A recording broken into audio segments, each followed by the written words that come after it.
हाय class, कैसे हैं? I hope आप सब लोग बहुत अच्छे होंगे। देखिए, इसमें हम सब जो भी पृथ्वी के भौतिक स्वरूप संरचना का अध्ययन कर रहे थे, उसमें हमने देखा कि पूरी पृथ्वी को किन्हीं को पठारीय भाग में, किन्हीं को मैदानी भाग में और किन्हीं को पर्वतीय भागों में बांटा गया था। बट आज इस एक छोटे से टॉपिक्स में पहले ये समझ लीजिए कि पृथ्वी पृथ्वी की आंतरिक संरचना जो बनी कैसे है, अर्थात हमारा जो ग्लोब है, पृथ्वी है, उसके पृथ्वी के नीचे क्या क्या चीजें अवस्थित है, किस तरीके से, ये चीजों को समझने वाले हैं। तो चलिए देखिए क्या है, लिखा हुआ क्या है कि पृथ्वी, क्या सर? आंतरिक पृथ्वी के आंतरिक भाग में नाभिकीय विखंडन के फलस्वरूप ताप उत्पन्न होता रहता है। इतना ही पहले हम समझेंगे, मानेंगे ये एक पृथ्वी है, ठीक है, और इसमें करना है नाभिकीय विखंडन। नाभिकीय विखंडन। अब देखिए, नाभिकीय विखंडन के फलस्वरूप, कहने का मतलब नाभिकीय विखंडन, बार बार विस्फोट हो रही है चीज, उसे नाभिकीय विखंडन हम कह सकते हैं।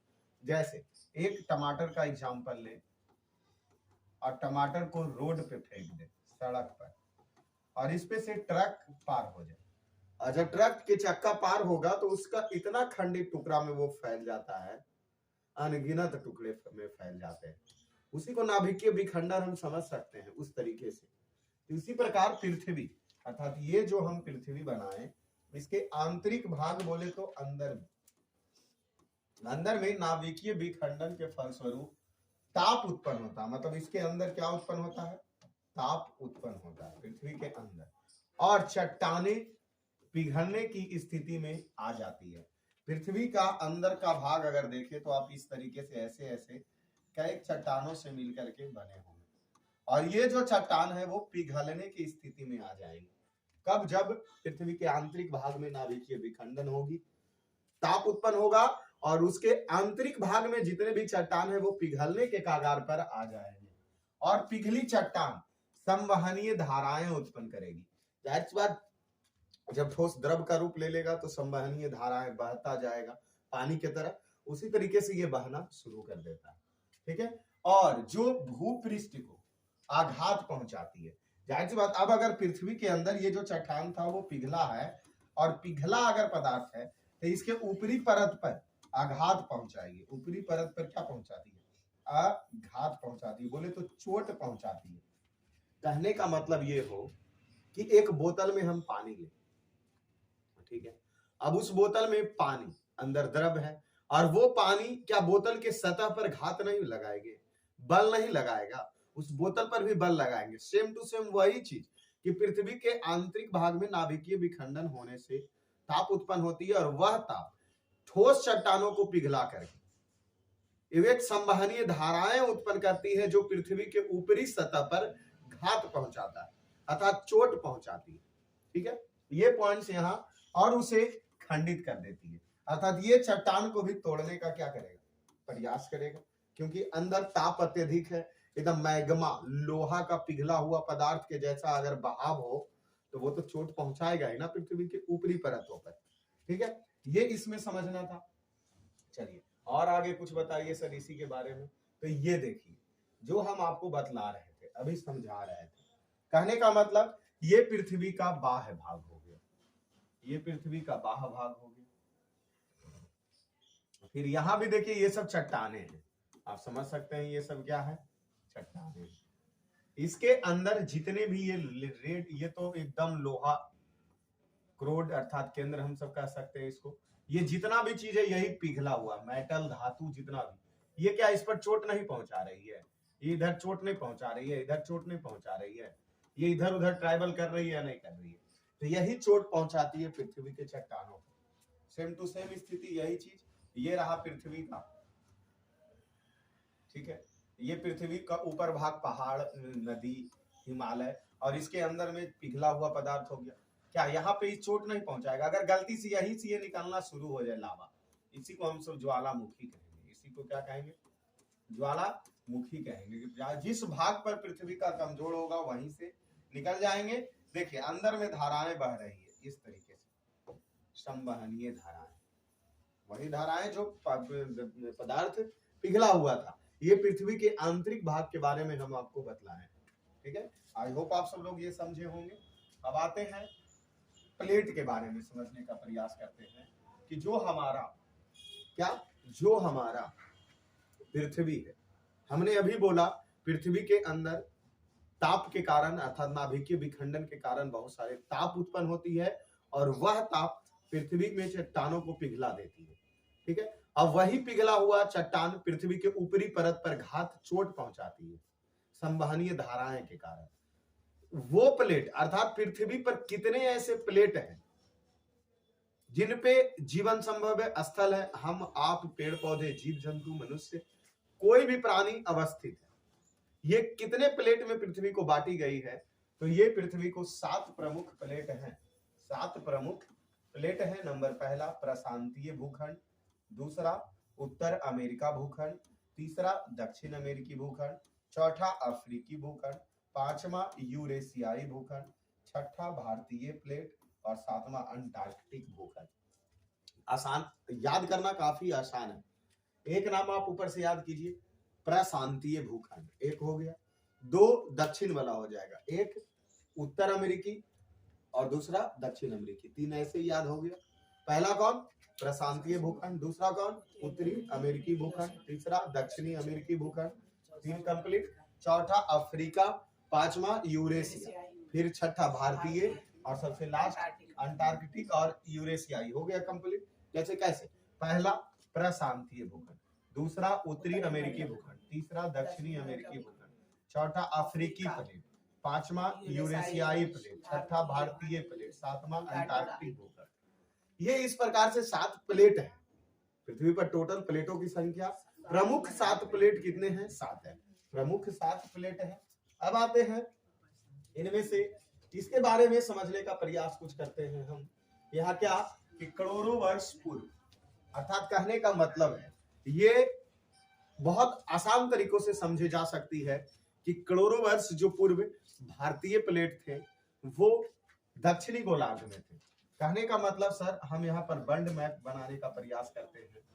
वर्ल्ड मैप को आपको खोल करके इस तरीके से रख दिया गया है और इसमें से इसके बीच से एक रेखाएं गुजरती है जिस रेखा का नाम विषुवत रेखा है और यह विषुवत रेखा के नीचे और ऊपर, तो ऊपर वाले भाग में उत्तरी गोलार्ध और नीचे वाले भाग में दक्षिणी गोलार्ध।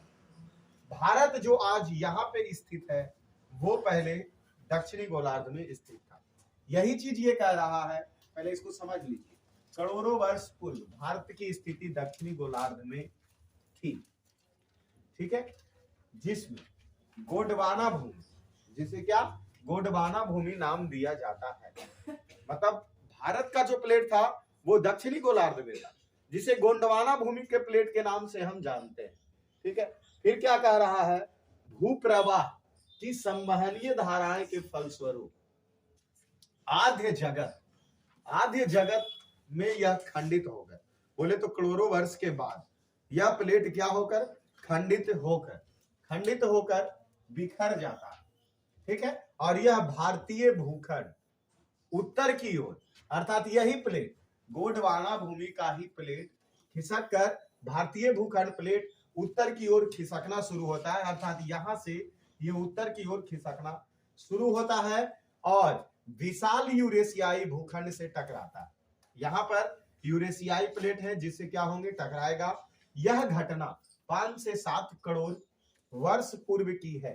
भारतीय प्लेट का उत्तरी छोर, अर्थात ये जो प्लेट इधर से जो प्लेट दह करके, अर्थात कह सकते हैं उत्तर की ओर जा रहा था और ये यूरेशियाई प्लेट है, इसके ऊपर चढ़ जाता है। यही उत्तरी छोर यूरेशियाई प्लेट के नीचे प्रवेश कर दब जाता है। दोनों प्लेटों के बीच घिरा टेथिस सागर, यहाँ की स्थिति कौन सागर? टेथिस सागर के पड़े मलबे मुड़कर मध्य एशियाई मोड़दार पर्वत श्रेणी का जन्म दिया, जिसे हिमालय दक्षिणी पर्वत श्रेणी है। हिमालय का दक्षिणी पर्वत श्रेणी यही है। ये चीज को समझने का प्रयास करते हैं। इमेज दिया होगा इसका और नहीं दिया गया है तो फिर भी इसको समझने का प्रयास करेंगे। हम सब देखने वाले हैं कि किस तरीके से भारतीय भूखंड प्लेट उत्तरी गोलार्ध की ओर गया, दक्षिणी गोलार्ध से, और कैसे हिमालय का निर्माण किया, जो एक छोटा सा वीडियो के माध्यम से बताई जा रही है आप सब लोगों को। और इस वीडियो को देने से मतलब थोड़ा सा बेझिझक डर भी लग रही है कि कहीं कॉपीराइट वीडियो पे ना लिख दे, पर फिर भी कोई बात नहीं, हमारा उद्देश्य आपको सिखाना है, ना कि कोई और। ठीक है, फिर भी इसको दिखाते हैं। देखिए, ये समझिए इसको, ये रहा भारत का भाग, अभी जो वर्तमान स्थिति है। ठीक है, ये देखिए, ये सभी प्लेट है, पहले का प्लेट है, यहाँ पर स्थित है इंडियन प्लेट अर्थात भारतीय प्लेट, ये वाला भाग। ठीक है, देखिए ये वाला भाग, यही किस तरीके से देखिए टूटेगा, हजारों वर्ष पहले, करोड़ों वर्ष पहले, यहाँ देखिए प्लेट ये टूटने के कगार पर पहुंच चुकी है। इसी तरीके से संवहनीय धाराएं बह रही है, ये जो धीरे धीरे वीडियो आपको मूव करता हुआ नीचे की ओर आ रहा है, यही संवहनीय धाराएं के कारण ऐसा हो रही है। ठीक है, और इस भाग से प्लेट टूटेगा, जैसे वेट कीजिए आप, यही भाग आपको क्या ये दिखाई दे रही है कि ये किस तरीके से संवहनीय धाराएं से बह रही है, प्लेटें। ठीक है, इस तरफ रोटेट करते हुए इधर आ रही है, रोटेट करते हुए। ठीक है, इस तरीके से देखिए अभी भी रोटेट ही कर रही है, रोटेट करते नीचे की ओर जा रही है, आप देखते रहिए गौर से। ठीक है, ये देखिए फिर उस डायरेक्शन में बहना शुरू हुआ, और यहाँ का ये जो प्लेट है ये अलग होना शुरू हो चुका है। ये घटना हजारों वर्ष पहले, ये पृथ्वी के ही सब प्लेट है। ये देखिए ये प्लेट टूट चुकी है, और यही भारतीय प्लेट उत्तरी गोलार्ध में, जो उत्तरी गोलार्ध की ओर बढ़ रही है। ठीक है, यहाँ जो एक लाइनिंग नजर आ रही है वही विषुवत रेखा, और ये प्लेट दक्षिणी गोलार्ध से बहते हुए, देखिए किस तरीके से बहते हुए, और ये घटना एक दो दिन के नहीं है, हजारों वर्ष ऐसे होने के बाद होती है। इस तरीके से देखिए यही लकीर, ये जो लकीर है ये कौन सी रेखा, विषुवत रेखा है, और ये प्लेट भारतीय प्लेट, ऊपर का भाग यूरेशियाई प्लेट है, और इससे जाकर के ये क्या हुआ, टकराया, अर्थात भारतीय प्लेट नीचे चला गया, यूरेशियाई प्लेट ऊपर आ गया। और यहाँ देखिए एक जो ये जो सागर था, टेथिस सागर, टेथिस सागर के रास्ते, ये देखिए यहाँ पे हिमालय का निर्माण होगा, क्योंकि ये प्लेट उसके अंदर जा चुकी है, यूरेशियाई प्लेट के अंदर, और यहाँ पर देखिए एक मोड़दार सा हिमालय का निर्माण होगा। ठीक है, यहाँ देखिए एकदम होता चला जा रहा, अभी और जा रही है, संवहनीय धाराएं उसी तरफ की ओर बह रही है, और यहाँ पर देखिए क्या एक प्लेट बन चुका। ठीक है, और इस प्रकार से इस वीडियो में इसको समझाने का प्रयास किया गया हो। अगर अच्छा लगे आप सभी लोगों को तो शेयर कीजिए दोस्तों के साथ। और यही वाले भाग में क्या बना, भारतीय बना, अर्थात ये तो हम समझ सकते हैं कि जो पॉइंट्स वहां हम लिखे, अर्थात यहाँ लिखे थे क्या, वो पॉइंट कहाँ चला गया, आ जाइए उस पॉइंट्स पे आ जाइए, ये रहा, ये जो पॉइंट्स हम सबने पढ़ना शुरू किया था, और ये पॉइंट्स क्लियर हो गए कि वही चीज करोड़ों वर्ष पहले ये जो टेथिस सागर के ऊपर क्या मोड़दार पर्वत अर्थात हिमालय का निर्माण हुआ, वही चीज दक्षिण से दह करके गया भारतीय प्लेट, और ऊपर था यूरेशियाई प्लेट, और भारतीय प्लेट यूरेशियाई प्लेट के नीचे समा गया, और वो गया था टेथिस सागर के रास्ते, और वहां पर क्या बना, हिमालय, वहीं पर हिमालय का निर्माण हुआ। आई होप आप सब लोग ये भी पॉइंट्स अच्छे से समझे होंगे। अभी बढ़ते हैं भारत के भौतिक विभाग, ये पॉइंट्स यहाँ से अगला शुरू होता है, क्या, भौतिक विभाग, अर्थात देखिए भौतिक स्वरूप के आधार पर भारत को 6 भागों में बांटा जाता है। ये हमारा मानचित्र है, ठीक है, भारत का मानचित्र है। इसमें हम सब भौतिक स्वरूप के आधार पर, किसके आधार पर, भौतिक स्वरूप के आधार पर भारत को टोटल 6 भागों में डिस्ट्रीब्यूट कर देते हैं, बांट देते हैं। पहले कौन कौन से भाग में बांटते हैं जो समझ लीजिए इधर। तो सबसे ऊपर उत्तर या उत्तर का पर्वतीय प्रदेश, जो भारत, हिमालय, सबसे पहला चीज हमें याद करना है, हिमालय। भारत को भौतिक स्वरूप के आधार पर 6 भागों में जो हमने बांटा, इसमें सबसे पहले याद किए हम क्या, हिमालय, उत्तर का पर्वतीय प्रदेश, उत्तर का पर्वतीय प्रदेश, अर्थात या तो उसको हिमालय हम कहें या उत्तर का पर्वतीय प्रदेश कहें। दूसरा पॉइंट, उत्तर का विस्तृत या विशाल मैदान। तीसरा, दक्षिण का पठार। चौथा, समुद्र तटीय मैदान। पांचवा, भारतीय मरुस्थल, और छठा, भारतीय द्वीप समूह।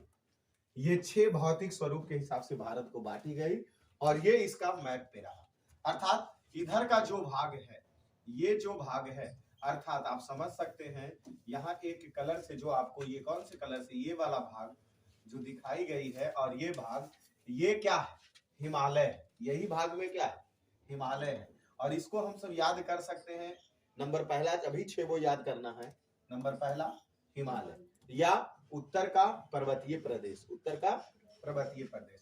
दूसरा, ये जो ग्रीन भाग नजर आ रही है, ये ग्रीन भाग ही है नजर उत्तर का विशाल मैदान, उत्तर का विशाल मैदान। दूसरा कंप्लीट। ये तीसरा जो पीला वाला भाग है वो दक्षिण का पठार है, दक्षिण का पठार है। 3 पॉइंट्स क्लियर। सबसे पहले क्या पढ़े?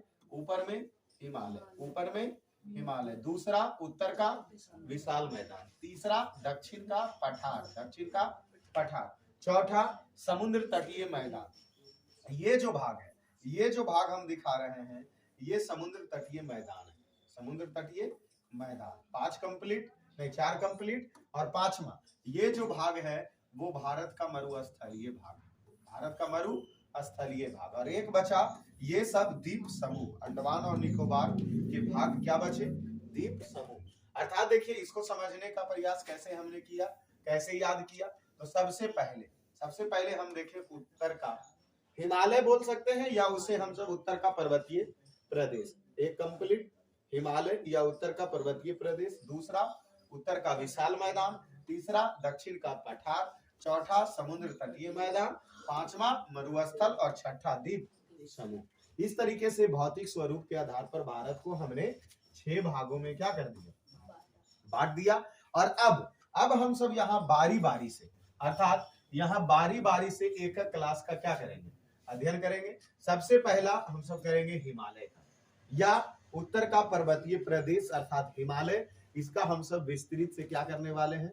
अध्ययन करने वाले हैं। तो इस वीडियो में इतना ही, फिर अगले वीडियो में मिलेंगे। इसकी बारी बारी से एक एक वीडियो में जिक्र करते हुए कि सबसे पहले हिमालय का करेंगे और उत्तर का पर्वतीय प्रदेश पढ़ेंगे। ठीक है, तो धन्यवाद।